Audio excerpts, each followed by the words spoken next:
नमस्कार दोस्तों, स्वागत है आप सभी का मेरे चैनल में। दोस्तों, जैसे कि आपको पता है 21 फरवरी को प्रदोष काल का बहुत ही शुभ संयोग बन रहा है। यही प्रदोष है जिस दिन हमें अपने घर के गमले में शिवलिंग बनाना चाहिए। और हम आपको इस वीडियो में ये भी बताएंगे कि कौन से गमले में आपको शिवलिंग बनाना है और किस तरीके से आपको शिवलिंग बनाना है। बहुत सा प्यारा उपाय है, ये हमने गुरु जी की कथा से सुन करके आपको बताने जा रहे हैं। तो आप ये जो उपाय हम आपको बताने जा रहे हैं ये आप ध्यान से सुनिएगा। तो क्या करना है, आपके घर में कोई सा भी गमला हो जो साफ़ सुथरा होना चाहिए, किसी में भी फूल लगे हो या सब्जी लगी हो, कोई सा भी गमला हो आप उसमें बना सकते हैं। और आप इस बात का ध्यान रखिएगा कि तुलसी माता जी का जो गमला होगा आपको उसमें शिवलिंग नहीं बनाना है, उसको छोड़ करके आप कोई से भी गमले में बना सकते हैं। तो जिस भी गमले में शिवलिंग बनाएंगे आपको उसी गमले की मिट्टी ले लेनी है। और ध्यान रखिएगा जब आप शिवलिंग बनाएंगे तो उसमें आपको जलाधारी वाला जो स्थान है वही नहीं बनाना है, सिर्फ आपको शिवलिंग वाला स्थान ही बनाना है। आप कोशिश करिएगा कि शाम के समय प्रदोष काल में इस उपाय को आप करें। उसके लिए आपके घर में जो भी हो, बेलपत्र, धतूरा, दही, कोई भी चीज़ हो, आपको सब कुछ समर्पित कर देना है शिवलिंग के ऊपर। उसके बाद जो आपने पार्थिव शिवलिंग बनाया है उसके ऊपर आपको 1 लोटा जल चढ़ाना है। और उसके बाद आपको एक घी का दिया गोल बाती वाला भगवान शंकर जी के नाम का आपको जला देना है। दिया जलाने के बाद जब तक दिया बुझ नहीं जाता, जब तक दिया जलता रहता है, तब तक आपको अपनी जो मनोकामना है वो आपको पार्थिव शिवलिंग के सामने बोल देनी है।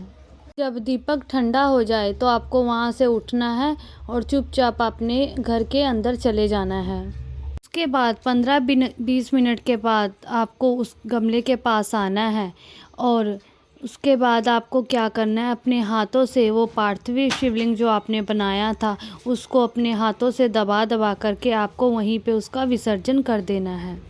जो उपाय हम किसी विशेष दिन पे करते हैं, इसीलिए ये माघ महीने का एकादशी है या प्रदोष काल है। आप इस दिन आप ये उपाय कर सकते हैं। ये बहुत ही आसान उपाय था, ये उपाय आप ज़रूर कीजिएगा। पहला उपाय हमने आपको बता दिया, अब हम बात करते हैं दूसरे उपाय के बारे में।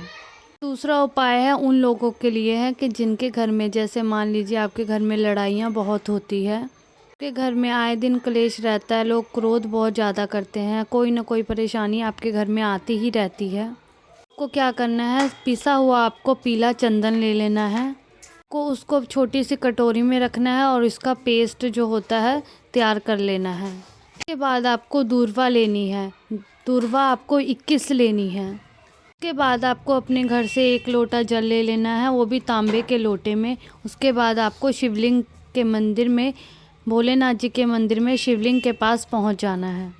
हो तो ये उपाय आप अपने घर में कर सकते हैं या मंदिर में जाके कर सकते हैं, पर ये आपको शाम के समय प्रदोष काल में ही ये उपाय आपको करना है। आपको उत्तर दिशा की तरफ मुख करके खड़े हो जाना है और जो अशोक सुंदरी का स्थान है जलाधारी के पास, आप अपने घर से पीला चंदन लेकर के आए हो, वो आपको माता अशोक सुंदरी के स्थान पर हाट केशवर महादेव जी के नाम से और आपको अच्छे तरीके से लेपन कर देना है।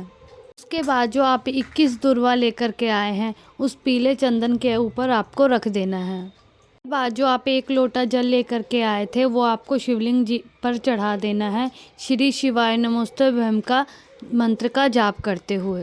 जल है शिवलिंग के ऊपर जब चढ़ाएंगे तो वो जलाधारी की तरफ इसी दुर्वा के ऊपर से और चंदन के ऊपर से आएगा।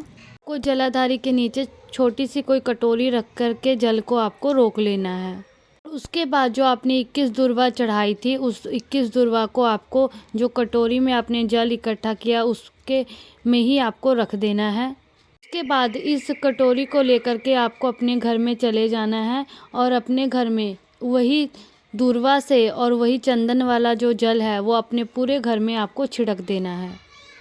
इसे करने से जितने भी नेगेटिव आपके घर में एनर्जी है, जो भी परेशानी है आपके घर में, सब देखेंगे सब खत्म हो जाएगी। उसके बाद जो दूर्वा बच जाएगी वो दूर्वा को आप किसी पेड़ वगैरह के नीचे रख दीजिएगा।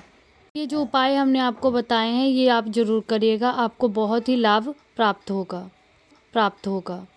प्राप्त होगा।